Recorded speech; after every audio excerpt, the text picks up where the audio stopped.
নমস্কার বন্ধুরা, জিকে এনসাইক্লোপিডিয়ার একটি নতুন ভিডিওতে আপনাদের সবাইকে স্বাগত।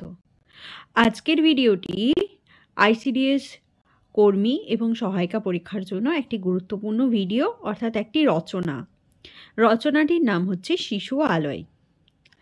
এরপরে আমরা এই রচনার বিষয়ে বিস্তরে জেনে নেব। প্রথমেই জানি যে শিশু আলয় প্রকল্প কি। শিশু আলয় অঙ্গনওয়াড়ি কেন্দ্রগুলির একটি রূপ, যেখানে থেকে প্রাক প্রাথমিক স্তরে শিক্ষা অর্জন করবে শিশুরা। এরপরে শিশু আলয় কি সে বিষয়টা আমরা বিস্তারিত জানবো আস্তে আস্তে, আপনারা পুরো ভিডিওটা দেখুন। শিশু আলয় প্রকল্প রাজ্য সরকার দ্বারা জারি করা একটি প্রকল্প, যার মূল উদ্দেশ্য শিশুদের উন্নয়ন। এই প্রকল্প চালু করা হয়েছিল 2012 সালে।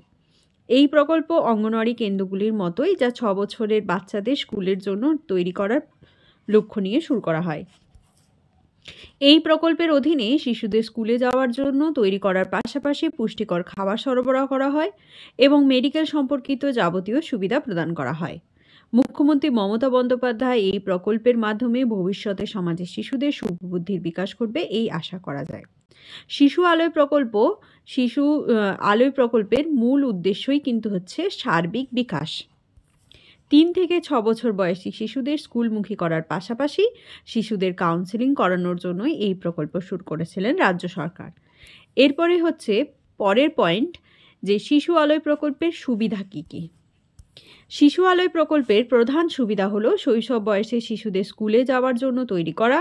তবে এছাড়াও এই প্রকল্পের আরও কিছু সুবিধা রয়েছে, যেমন প্রাক শৈশব শিশুদের শিক্ষার বিকাশ ঘটানো, শৈশবে শিশুদের যত্ন এবং শিক্ষা ব্যবস্থার উন্নতি, 3 থেকে 6 বছর বয়সী শিশুদের কাউন্সেলিং, স্কুল শিক্ষার পাশাপাশি এই প্রকল্পের মাধ্যমে পুষ্টিকর খাদ্য সরবরাহ, মেডিকেল খরচের সুবিধা প্রদান করবে রাজ্য সরকার। শিশুদের এই প্রকল্পে শিক্ষার পাশাপাশি খেলাধুলা, গুরুজনদের সঙ্গে ভালো আচরণ এবং নিজেদের শরীরের কিভাবে যত্ন নিতে হয় সেই সম্পর্কে শিক্ষা দেওয়া হয়।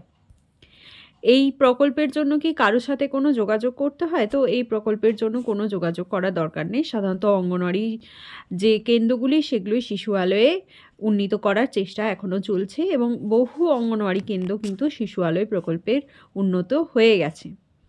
তো বন্ধুরা, আজকে এই পর্যন্তই। এই রচনাটি কিন্তু আইসিডিএস পরীক্ষার জন্য খুবই গুরুত্বপূর্ণ। আপনারা সবাই আইসিডিএস যারা ওয়ার্কার এবং হেল্পারের জন্য প্রস্তুতি নিচ্ছেন, তারা অবশ্যই এই রচনাটি ভালো করে জেনে যাবেন। আর আইসিডিএস ওয়ার্কার এবং পরীক্ষার জন্য যে রচনা, সেটা কিন্তু 150 শব্দের মধ্যে আপনাকে পূরণ করতে হয়।